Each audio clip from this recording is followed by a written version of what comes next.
Good evening, everyone. Now, I just want to check that everybody can hear me.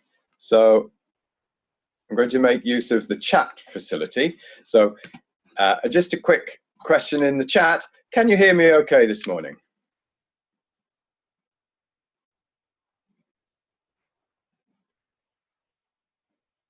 Great, I'm seeing lots of yeses there. That's fantastic. And some names I know. So good morning from the UK and good evening, good afternoon to the Philippines. I think most of the people are from the Philippines today. So I've geared my talk today around task 2. So let me put up my PowerPoint and we work through that. Then we're going to do something a little bit different with this webinar today. So here's our title, IELTS Writing Task 2, 4 paragraphs to change your continent. Well, most of you are not interested in working in your country at the moment. You want to move somewhere else, whether that's for more experience, more money, just a change of scenery to better provide for your families. Whatever the reason, you'd like to change not just the country, but you'd like to change your continent. So many of you have done quite a number of IELTS tests. Some of you have just done 1 or 2, others have yet to get there, but the common thread running through all of it is that writing is the worst part, the bit that is the stumbling block, if you like. Some of you have managed to get band 8 in other skills, but in writing we're still sticking at 6.5. There seems to be some sort of glass ceiling, particularly with the Filipino nurses. And I've been teaching this group for long enough now to notice some common problems. So hopefully we'll be able to go through this today and highlight what the problems have been. So let's move on. Let's see the next slide.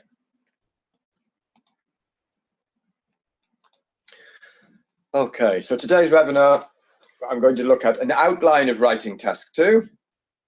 I'm going to look at what the examiner is looking for and look at how we can score as high as you can, how to maximize your score from what you've got.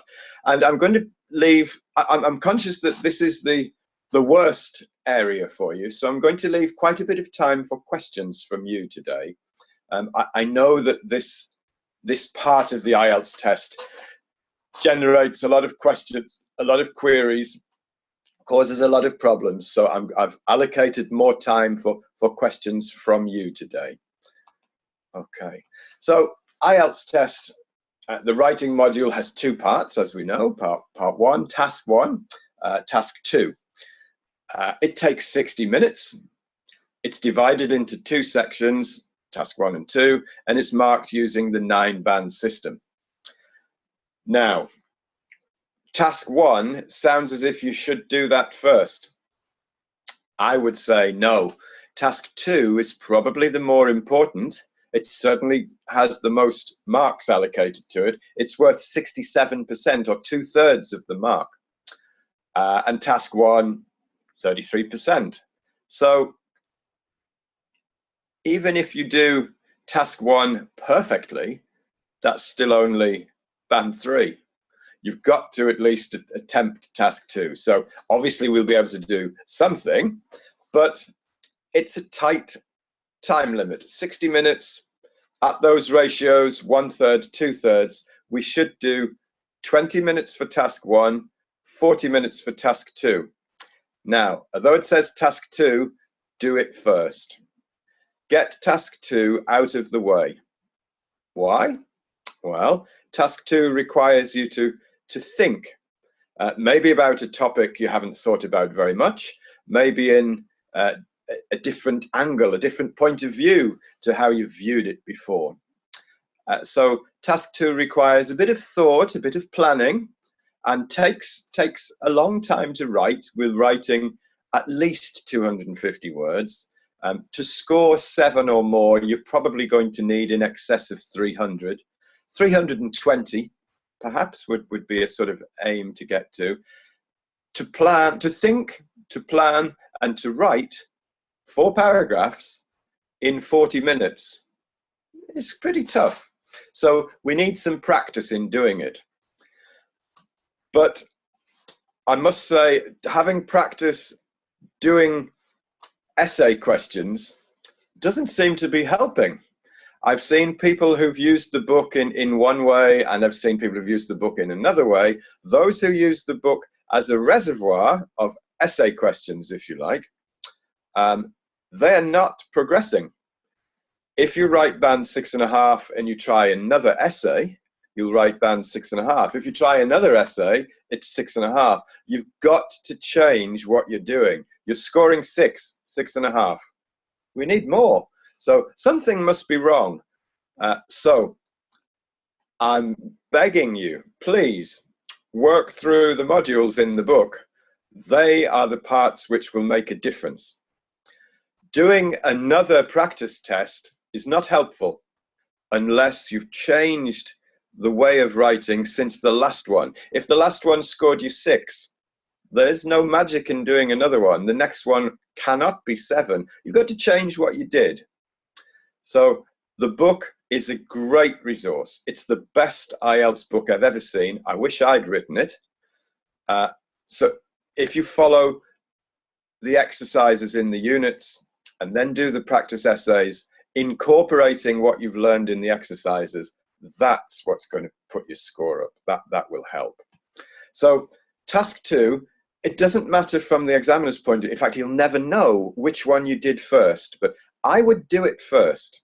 Task 2, do the planning, the thinking, the planning, the writing, the editing. Then in your 20 minutes that are left, do your task 1. Task 1 writes itself, nothing to think about. All the information you need is there. Task 2, bit of thought. Also, think about task 1. Task 1 doesn't really need a conclusion. You can just write the different sections of it. It's got to be a rounded text. It's got to hang together, but it doesn't need a conclusion. It's not an essay. Task 1 is a report, which may or may not have a conclusion. If you don't have a conclusion, there's no impact on task achievement. So I would suggest task 2 first, then task 1. Task 1 can be finished when you hear put your pens down. Hopefully you've had time to do a bit of editing, but it doesn't need a conclusion. So save time. Don't be writing a conclusion in that one. Task 2 does need a conclusion. If you haven't got a conclusion in task 2, and that's when you hear put your pens down please, then you've got a problem. Then there's an impact on task achievement, and that will impact pretty heavily. So let's have a look a little more. So 4 areas are scored. I'm going to have a look at them. I'm going to link through to something which is freely available on the internet. It's from the British Council. When this is posted on the Facebook page, you'll be able to use the link as well. It should work. I'll probably put the PDF up as well onto Facebook, on the Facebook group. So let's have a look at, it's just, well, we'll see. Let's have a look and you can see it.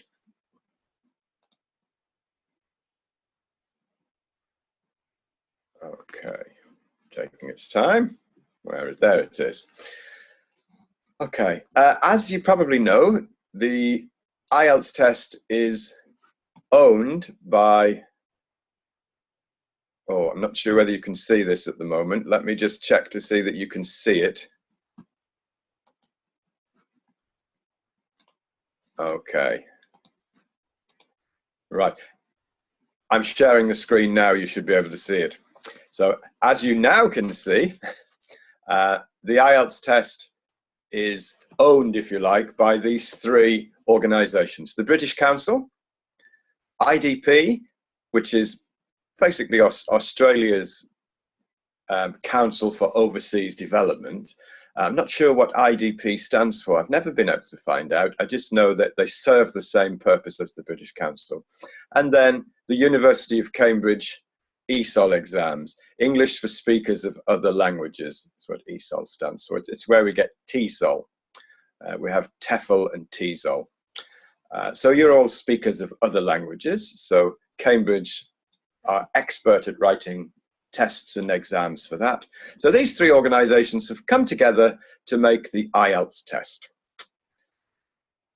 Now, here are publicly available, these are public versions. As an examiner, you would get a more detailed set of descriptors.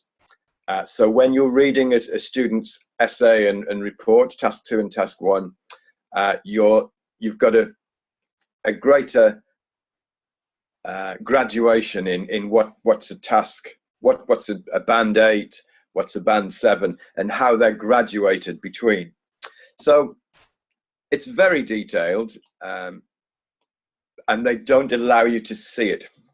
But what they do give you is the public version, which is quite detailed. It gives you a lot of information about what the examiner would be looking for. So it goes to 2 pages. 0, does not attend. 1, you can write anything at all, and you'll get 1. And up we go to 5, and the ones we're interested in are this page, 6, 7s, and 8s. Most of you are here at the moment, 5.5, 6, 6.5 even. Some of you, and I feel for you, some of you have scored 7 once, but lost out on another section. So some of you, if you put all your certificates together, have got 7 all round. But to get our consistency, to get 7 all the time is what we're looking for.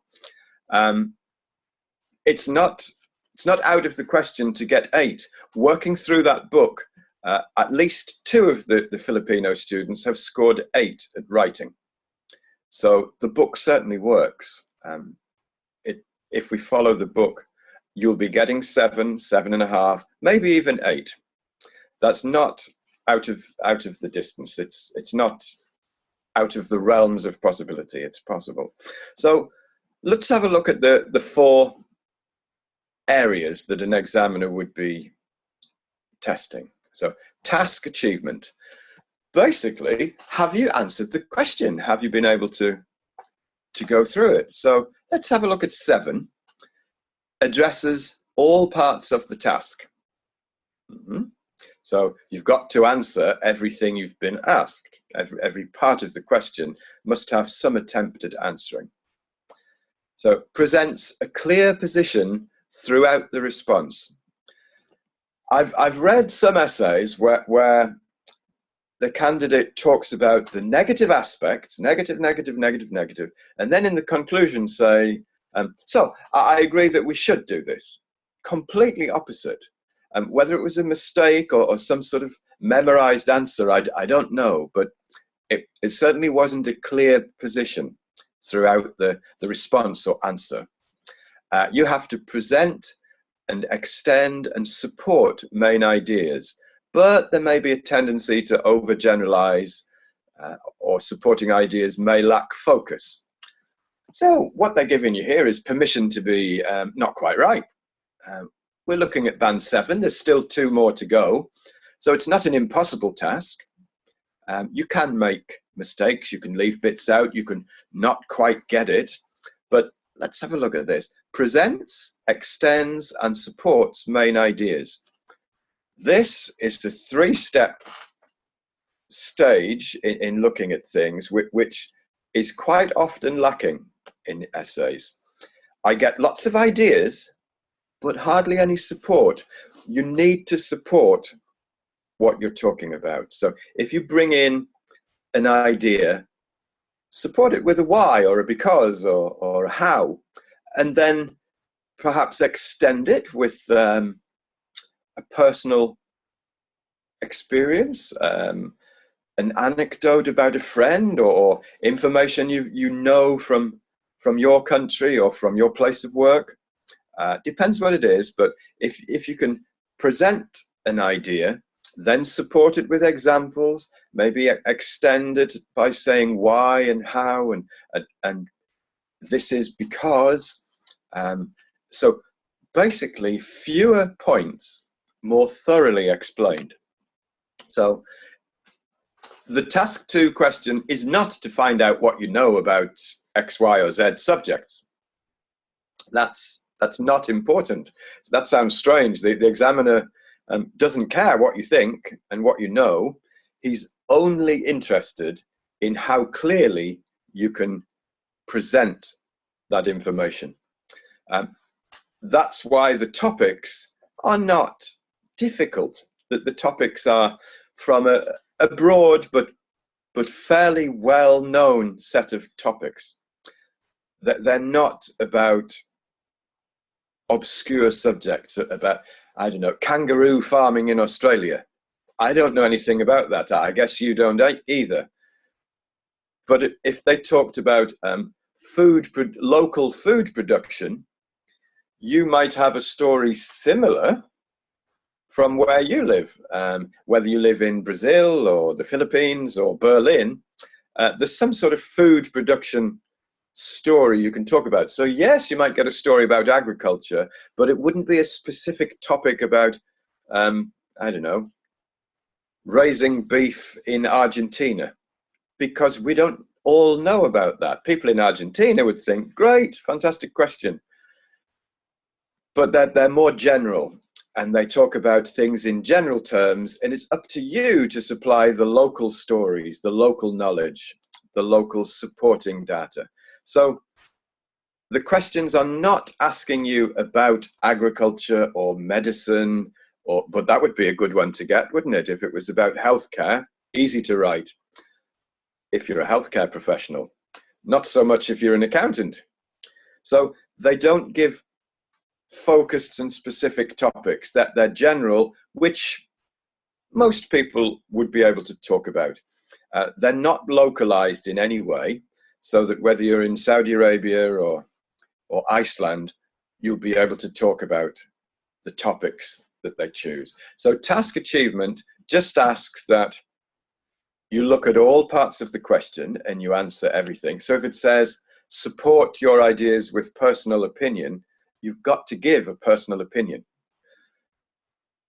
Presents a clear position throughout the response. So if you've been agreeing with something, your conclusion should also agree. You can't mix and match unless you clearly say, well, I'm undecided about this. There are some good reasons, some bad reasons. So I'm finding it difficult to choose a side. And I'd have to say, this is an area I'm not prepared to go one or the other.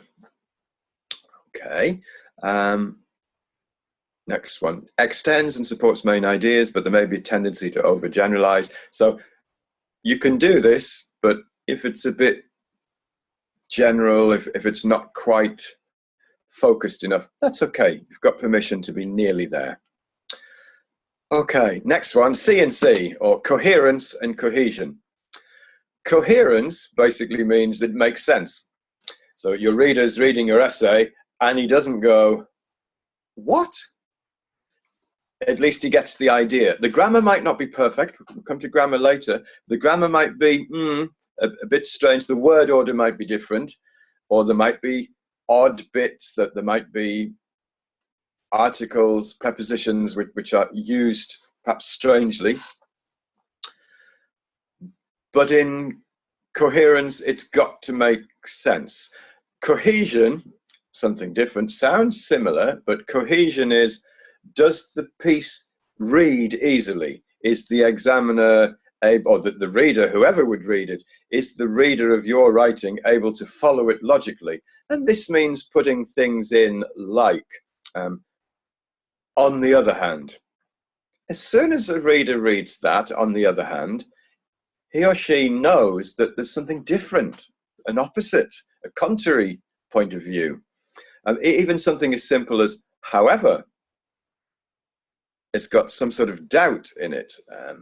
The sky is blue. However, at many times of the year, it can be a different color, such as gray or red or orange. So the however plants this seed of doubt. So if you've got cohesive devices, signpost words through your text, it makes it easy for the reader to know what's coming next. So now, turning to look at the other side, you know that it's a different topic. However, others have suggested you're going to get an opposite view, something different to that you've just read.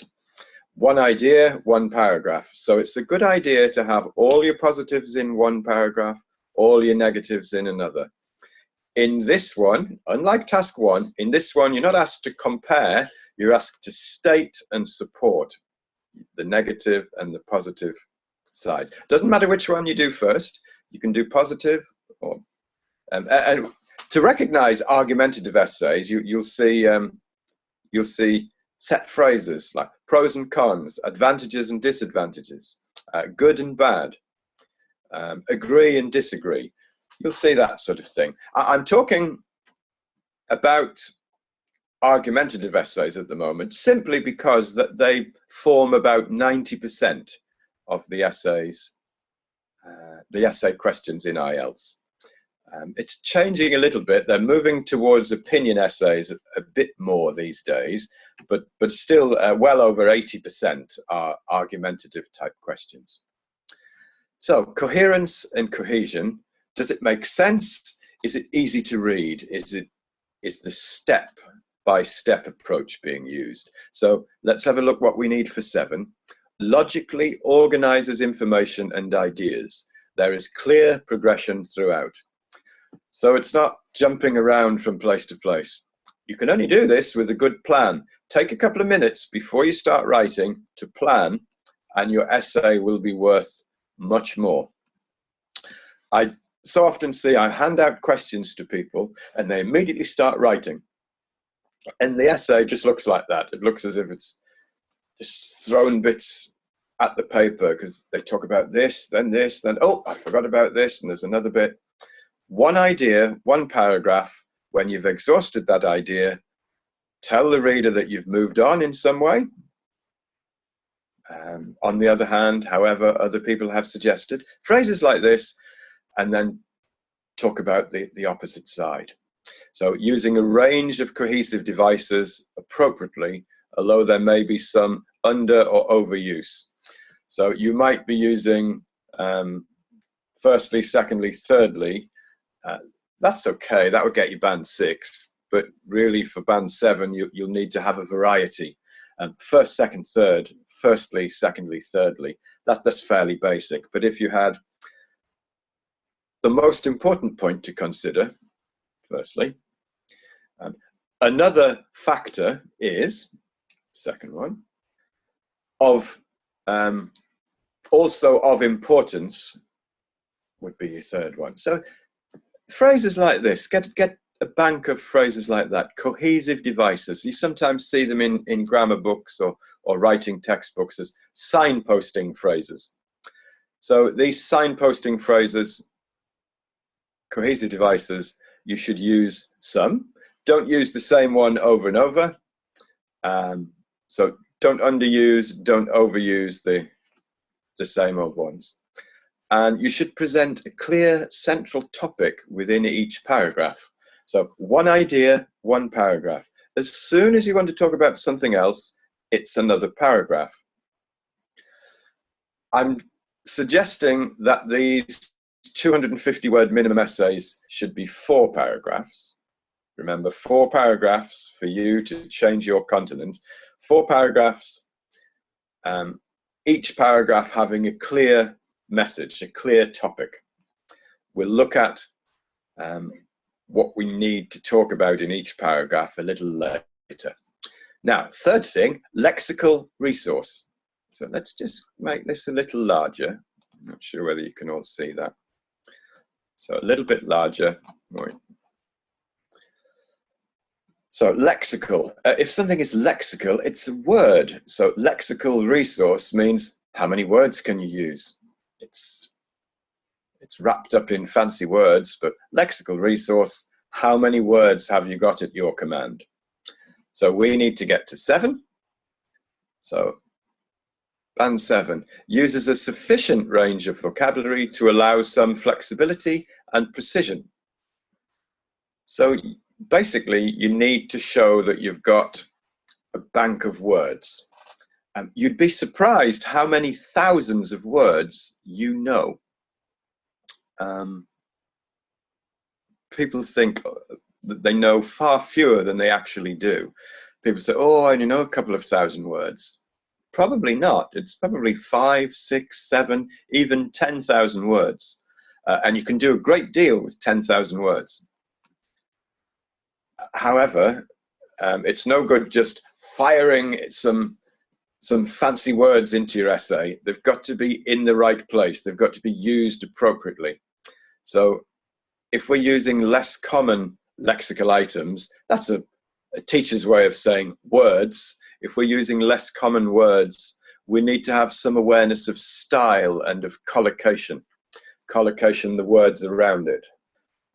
Collocation means words which appear together with more than random frequency. Okay, and the last one here, may produce occasional errors in word choice, in spelling and or word formation. So again, permission to be wrong. Occasional errors in word choice, so you might choose not quite the right word. You might say drive instead of driven. So you got the right root word, but maybe just got mixed up with the formation of it. Well, we've got sort of word formations below. So word choice might be the difference between, let's say, advertising and promoting. Pretty close, but slightly different. So if you choose the wrong one, that's okay. You've got permission to be wrong occasionally. Spelling, although it's important, the examiners know that it's your second language and that it's difficult to remember our crazy spelling of English. Because English comes from so many different languages, it's got some really odd spellings. I apologize, I didn't invent it, I just teach it. So spelling in English, they forgive you so long as it's obvious what word you meant. If you spell something, for example, practice. I've mentioned this one because in the Philippines, with the heavy influence of American English, practice is Practice. And it doesn't change whether it's a noun or a verb. They use the same spelling for both. Or it might be SE. Do you know, I don't know. I'm not American. But I know they use the same spelling for both types of word, whether it's a noun or a verb. In the UK and in British English, so that means Australia, Canada, South Africa, India, Singapore, and so on, they use two forms of practice, Practise or CE. The CE is for the noun and the SE is for the verb. The way I remember it, if you've got practice ISE, you've got is. Is a verb. If you've got CE, you see a noun. It's a solid thing. You see a noun, is a verb. So that's how I remember it. But if you wrote the wrong spelling, it's 95% of the way there. You got the right word. You had a go at it, particularly if it's a rarer, higher level word. If you've had a go at it and you're using it appropriately, the examiner will not look too badly on a misspelled word. Misspell common with words like when or because, and then there's a problem. Then you will lose marks. That will eat into your lexical resource mark. So to get 8, produce occasional errors in word choice, spelling, or word formation. That using maybe a verb where you need a noun, for example. Now, last one. Just move that to one side. Grammatical range and accuracy. So not the words that you're using, but how you've put them together in structures, how you're using words together. So 7, uses a variety of complex structures. So the examiner's not going to give you 7 if you're saying and then, and then, and then. There's nothing there to tell me that you know anything else. So a variety of complex structures would be, additionally, we looked at one other thing which I should add is all of these phrases replace the word and. So it might just be as simple as also, additionally, in addition. All of those have the meaning of putting something extra into what you're writing. They add something. So don't just use one word. You can imagine if we were reading a review about a restaurant, for example, and the review said, well, last night we visited a restaurant and the food was delicious. We had a delicious bowl of soup followed by a delicious steak, and the vegetables were cooked deliciously, and the pudding was delicious. You'd be very bored reading something like that. But if you read something that said, we visited a lovely restaurant last night, the food was simply scrumptious. The first course was delicious, you can use it, but don't use it again, because there are so many other words you could. Scrumptious, delicious, tasty, wholesome, toothsome, mouth-wateringly good, things like that. So use a variety of grammar, use a variety of complex structures, vary the way we talk about things, don't use the same constructions and the same vocabulary, so bleeding over back to lexical. So the grammar and the words together, variety is the thing we need. So you should be able to produce frequent error-free sentences. It doesn't say the piece should be entirely error-free. Those of you who've seen the traffic light system of correction, when you see green for good, which would score highly, which would get you your 7, that's been an error-free sentence, most likely. When you see a yellow or orange one, there's been a bit of a problem with that. It's been a small error, but I've understood it. If you see a red one or a red word within it, there's a real problem. Something's gone wrong. But frequent error-free sentences, you should be able to get maybe 75% of your essays should be green highlighted, meaning that's okay. Occasional problems, because we're not into 9 and 8 yet. We're still at 7. So you won't be perfect yet, but good enough to get 7. So has good control of grammar and punctuation here. Punctuation's included as a subset of grammar. Punctuation, but may make a few errors. So it's good to see in all of these, you get permission to make mistakes. So don't think that your work has to be perfect. Right now, we're in 6, 6.5. Maybe some of you are still at 5.5. So it's not far to go. We're just one band. It seems to be a real problem to get over this barrier, this glass ceiling at 6. So once we get into 7 and can consistently do that, we'll be there. So I'm going to stop sharing this and go back to my PowerPoint for a moment. So share the screen once more, but this time, no, it's going to be the same thing. Just give me a moment, I'll get my PowerPoint back up.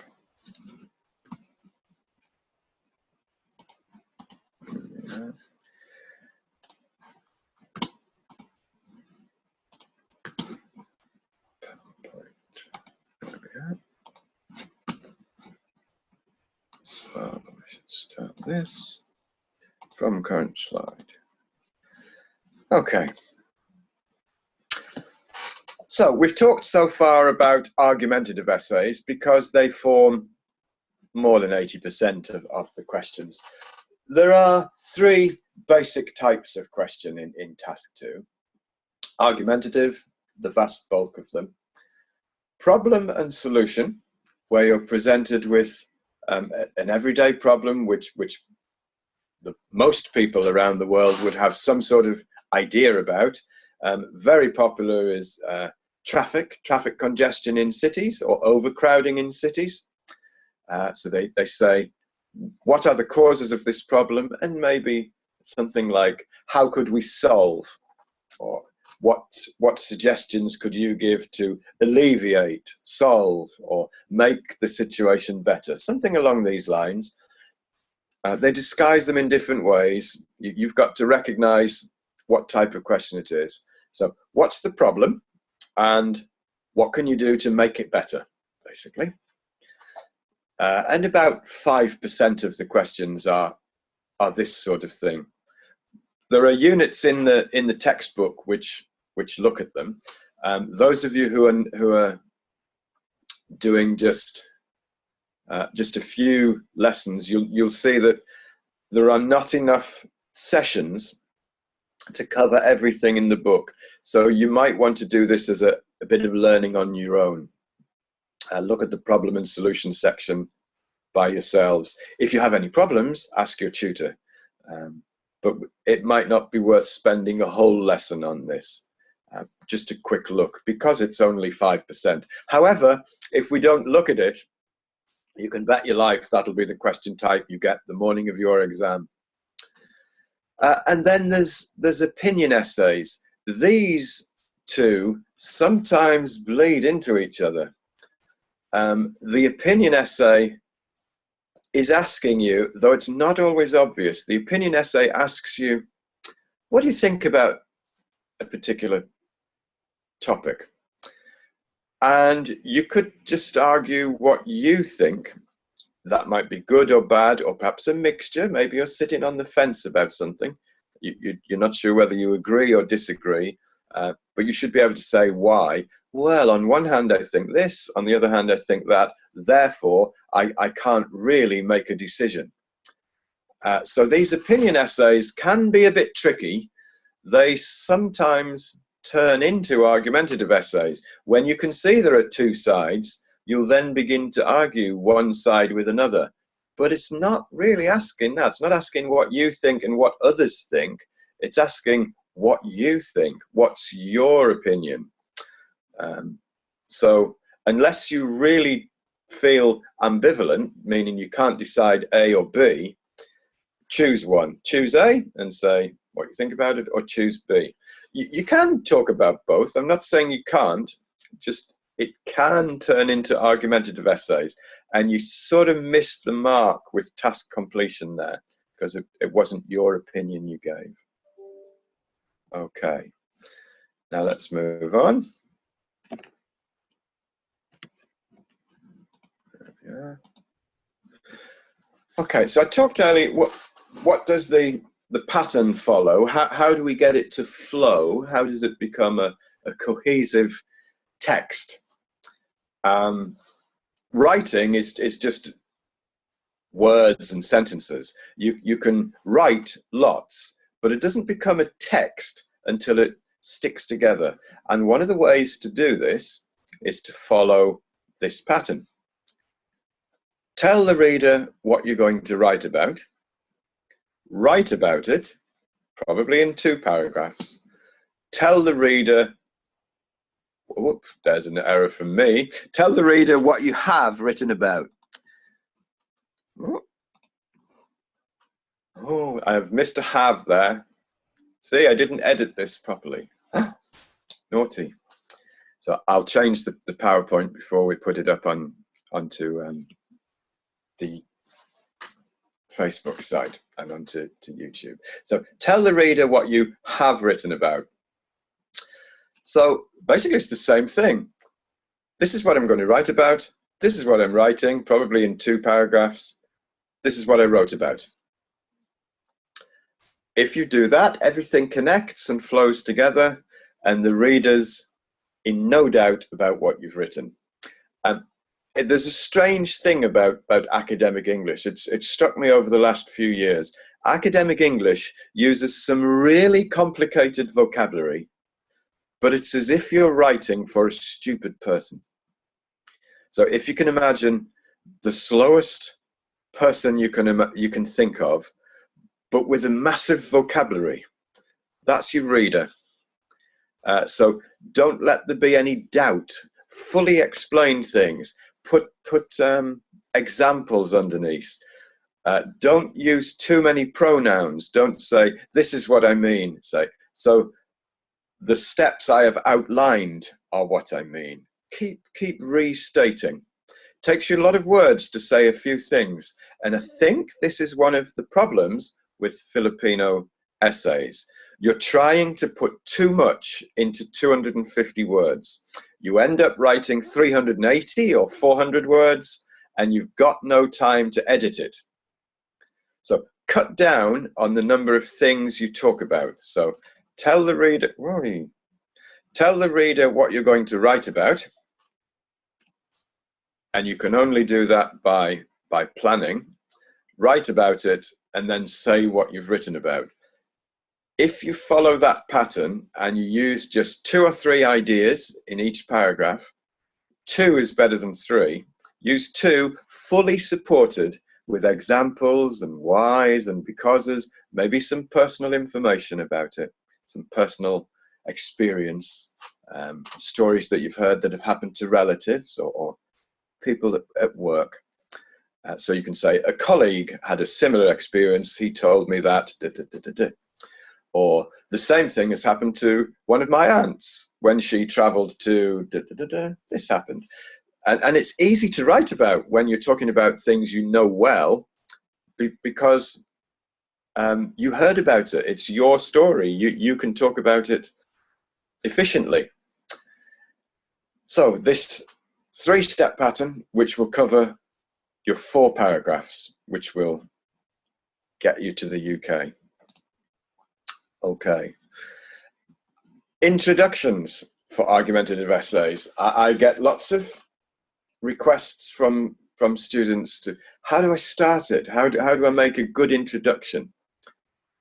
And some of you write very entertaining introductions, which would be fine in a magazine or newspaper editorial. Some of them are really good pieces of writing, but they're not academic writing. So I'm going to give you, if you need it, take a template similar to this. And this one will work with any argumentative essay title. We developed this sort of thing while I worked for the British Council in Thailand. I worked in Thailand for 10 years. And this was something that the group of IELTS teachers and examiners came up with. This template, it's never the same twice. I change it every time I write it.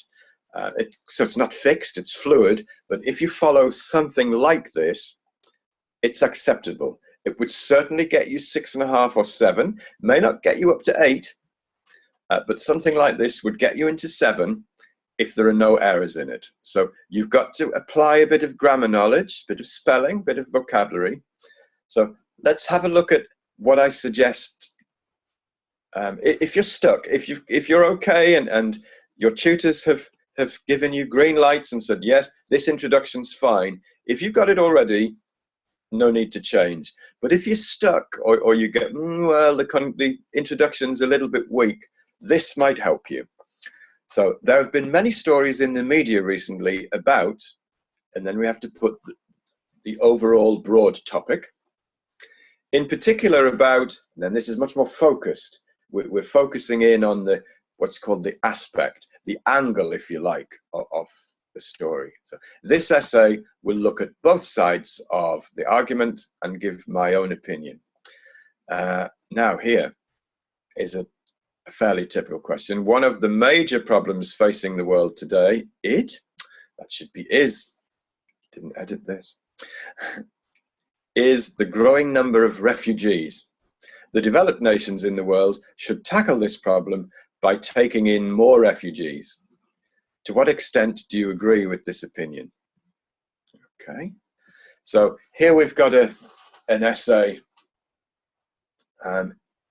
It's almost like an opinion, but this could be tackled as an argumentative essay. So let's think, what is the topic? And we've got to look at the question and pull out the topic. So there have been many stories in the media recently about the growing number of refugees. So we don't want to lift the examiner's words. We need to transform that in some way. So we would say increasing refugee numbers, or increasing amounts of refugees, something like that, or an increasing amount of refugees. So that's the main topic, no specifics there.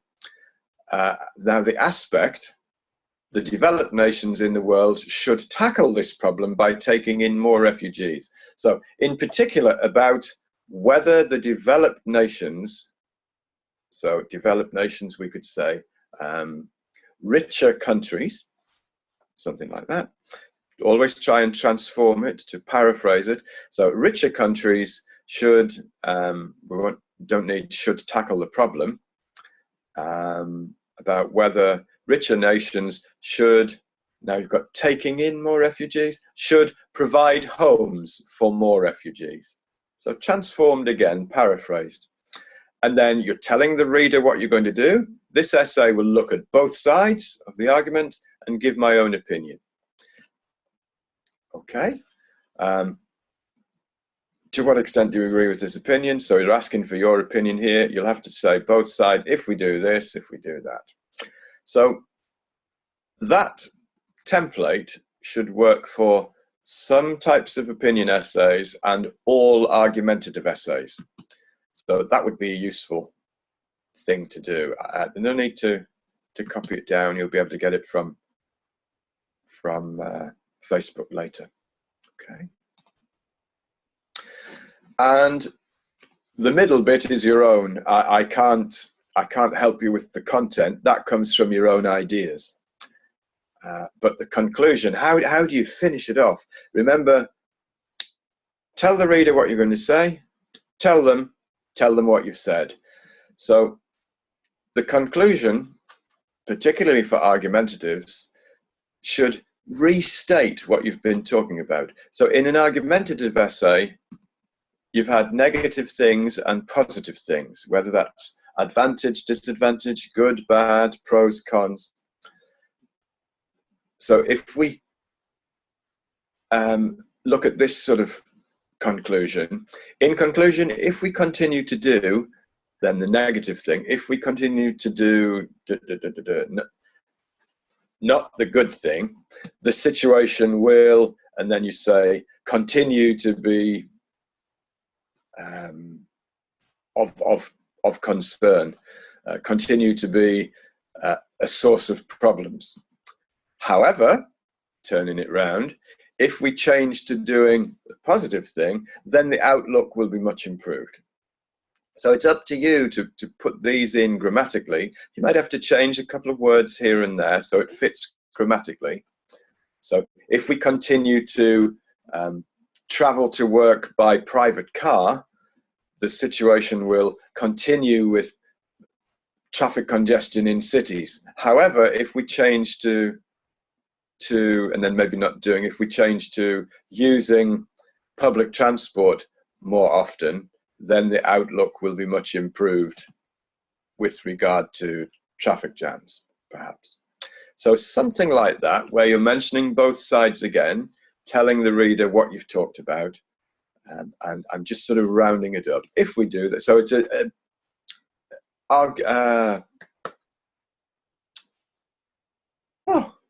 it's gone. It's an if clause, basically. So we've got if we change to doing, if we continue to do. So these if clauses give us choices. If we do that, this will happen.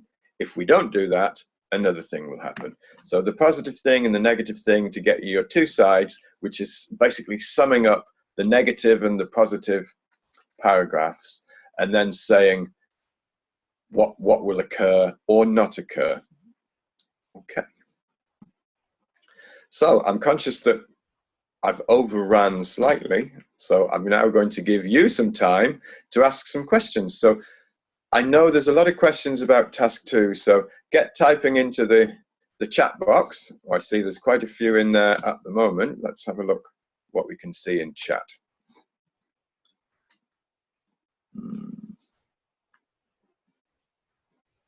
Okay.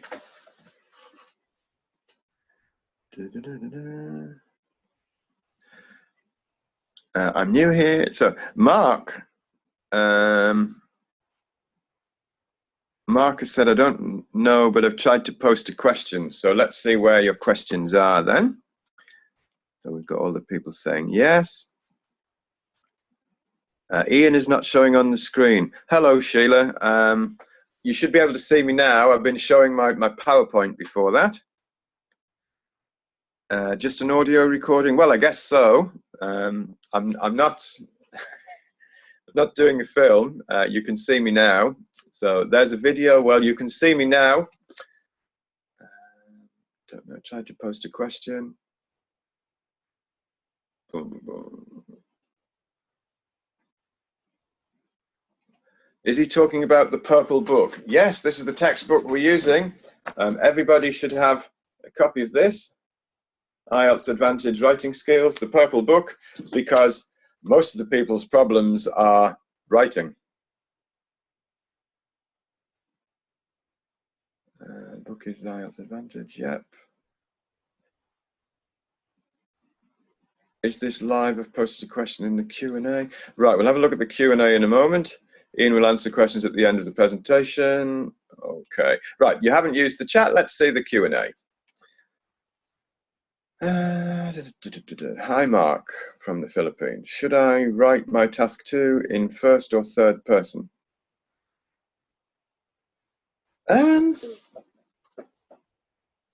It doesn't matter. If you can manage to write in third person, that's fine. Do we score more points if we use British English? You'll score more points if you capitalize British and English, Hervik. But not really. IELTS is accepted in America too. All we're looking for is understandable English. What is not really acceptable is a mixture. If you use half British spelling and half American spelling, some of it must be wrong. So just be standardized. You can use some American vocabulary, it doesn't matter, I understand it. So long as you're consistent. If you use ZE on what, like analyze with a ZE, then you use industrialized with SE, one of them is wrong. So be consistent. If you're using British grammar, you're probably going to be using more perfect tenses than American grammar. American grammar tends not to use perfect tenses. For example, Hervik, an American will say, "Did you eat lunch?" And I think of that as, have I ever eaten lunch? Is it, did I eat lunch? Yes, several times last week. Most days I eat lunch. I would ask, have you eaten lunch? Different tense.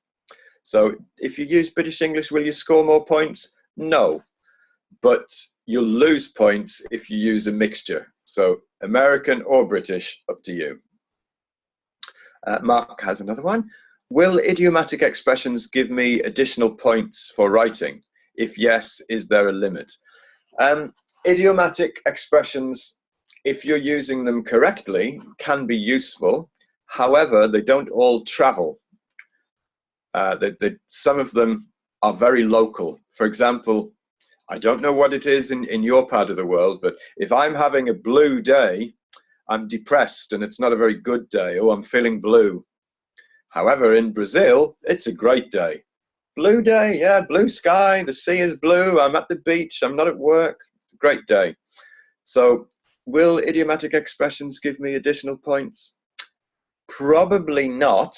They might lose you if you obscure the meaning. What you need, Mark, is very, very clear writing. make sure that your message is not obscured with possibly a misleading thing. It won't get you extra, and you might lose. So if yes, is there a limit? Be reasonable. Put a few through and it'll be fine, but make sure that you're using them correctly. Okay, again, with regards to opinion essays, is it okay to cite personal experiences? To cite, not S-I-T-E, do you mean C-I-T-E, as in citation? Is it okay to cite personal experiences? Definitely. It's not okay not to. You need to give some examples, and the best examples are ones which have happened to you or close friends or colleagues. So is it okay? Yes, it's highly recommended that you do. Okay. If we follow the writing pattern that you just presented for intro and conclusion, will the examiner conclude that is a memorized sentence? No, no more than you would in I'm sure you've all received letters which say, should you require any further information, please do not hesitate to contact me. That's a sort of set expression. It's just the way things are done. So a memorized essay, what they mean by memorized would be things like discuss the growing number of cars in our cities today, and then an essay about, then an answer about ostrich farming in South Africa. That's a memorized essay where it doesn't have anything to do with the topic. So it's a formulaic sentence, but it's not memorized. It's no more than we remember collocations. You would say ladies and gentlemen rather than gentlemen and ladies. So is that a memorized sentence that you said ladies and gentlemen, or do you just know how to use that fixed expression? So you're drifting into the fixed expressions, yes, there have been many stories in the media recently, but if it makes sense, you won't be penalized. So don't worry with that. Sheila has asked a question. For argumentative essays, do we need to include our opinion in the introduction, like I strongly agree, or should it be in the conclusion part? Up to you. Personally, I put it in the conclusion, but I've seen very effective essays where it's been stated from the beginning. I like to leave it to the end. I hope that the examiner will be reading the essay and go, oh yes, so he's saying this, and then when you say, so my own opinion is, and you get the end, and it's a confirmation of what you've already said in the body. So it works both ways.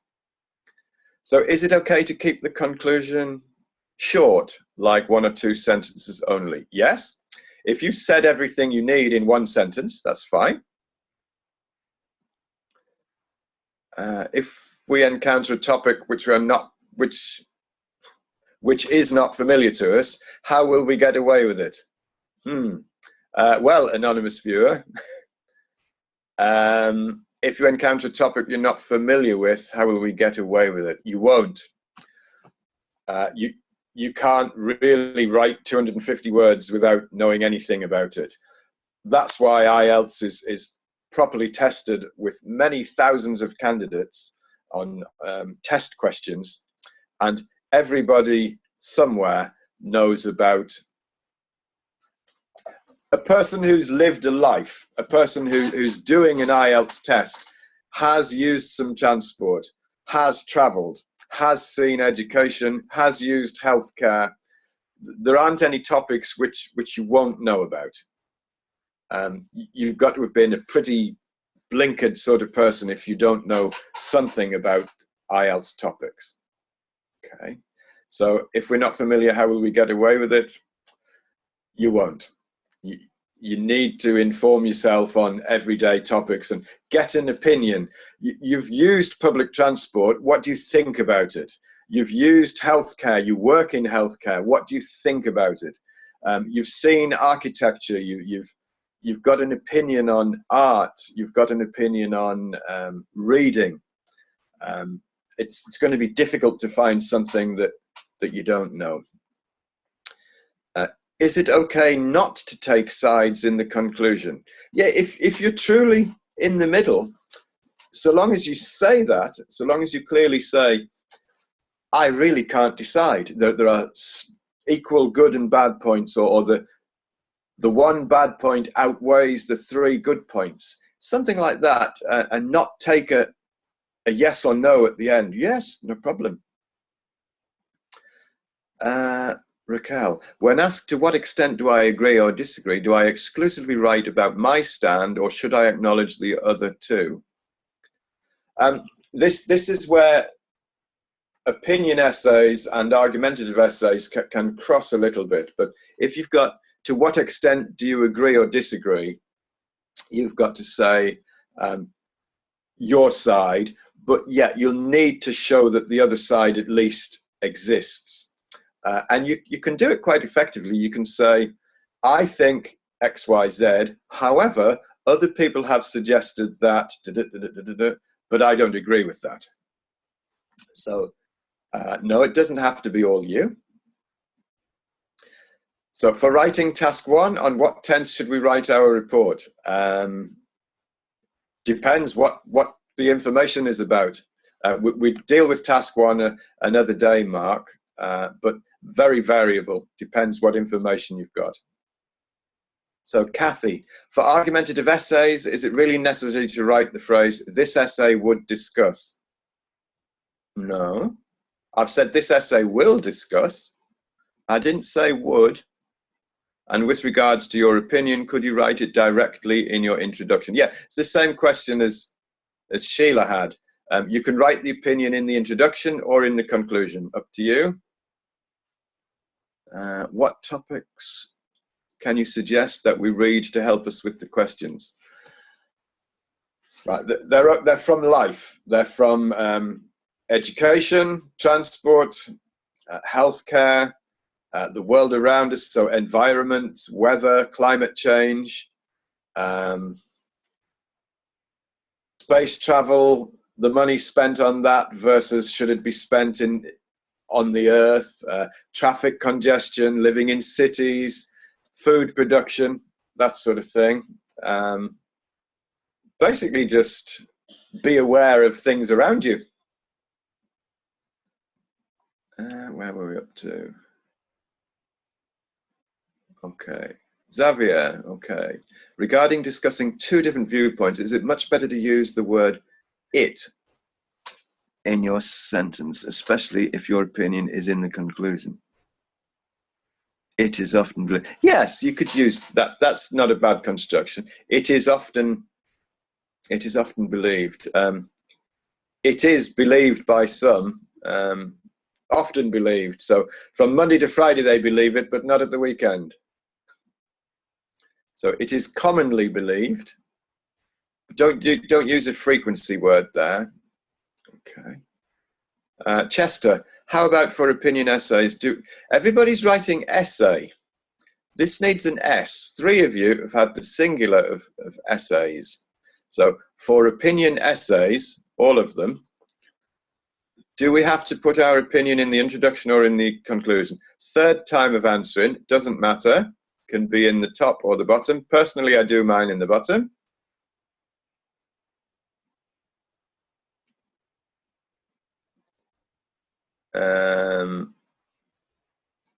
How can we, where are we? How can we classify argumentative other patterns, how to tackle these? Yes, I'm going to do something on the Facebook page about essay titles and a classifying exercise for you. So Christian will look at that on an exercise on the Facebook page. So can I put a future thought or recommendation in my conclusion? Or will it be considered off topic? In 250 words, you don't want to be bringing anything new into the conclusion. So it's not the conclusion. It would be further thoughts or So no, it has no part in a conclusion. For recommendations would be in a separate section. They would be in a report rather than an essay. Does bad penmanship or presence of erasures affect your scores?